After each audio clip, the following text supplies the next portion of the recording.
عزیز دوستو، السلام علیکم۔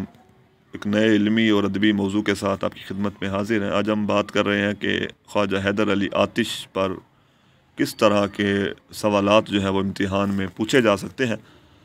تو خواجہ حیدر علی آتش کے حوالے سے سوال بن سکتا ہے کہ آتش کی غزل کی فنی خصوصیات تفصیل سے بیان کریں، یعنی ان کی غزل کی فنی خصوصیات کا آپ نے جائزہ لینا ہے۔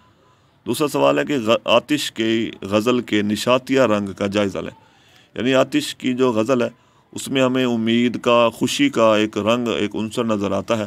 نشاتیہ لب و لہجہ ان کی غزل کی نمایاں خوبی ہے، تو اس حوالے سے آپ نے بات کرنی ہے۔ تیسرا سوال بن سکتا ہے کہ خواجہ حیدر علی آتش کی غزل فکر و فن کا حسین امتزاج ہے، تائید و تردید کیجیے۔ اس سوال کے جواب میں بھی آپ نے ان کی غزل کی فنی اور فکری خصوصیات کا جائزہ لینا ہے۔ چوتھا سوال ہے کہ آتش کی غزلوں کے صوفیانہ پہلو خاصے نمایاں ہیں، آپ اس قول کی کہاں تک تائید و تردید کرتے ہیں، یعنی ان کی غزل گوئی کی خصوصیات کے حوالے سے آپ نے بات کرتے ہوئے ان کے صوفیانہ پہلو کو نمایاں کرنا ہے اور اس قول کی تائید یا تردید کرنی ہے کہ ان کی شاعری میں صوفیانہ عناصر پائے جاتے ہیں۔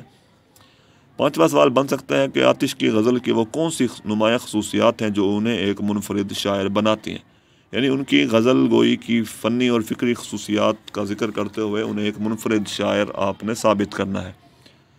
چھٹا سوال ہے کہ غزل گوئی میں آتش کی مرصع سازی پر بھرپور روشنی ڈالیں، یعنی ان کی غزل گوئی کی خصوصیات کا ذکر کریں گے۔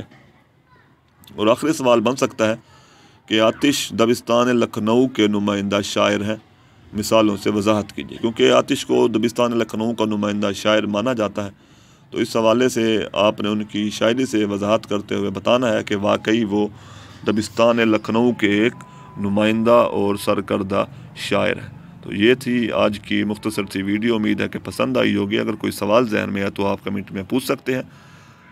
نئی ویڈیو میں ملاقات ہوتی ہے، تب تک کے لیے اللہ حافظ، شکریہ۔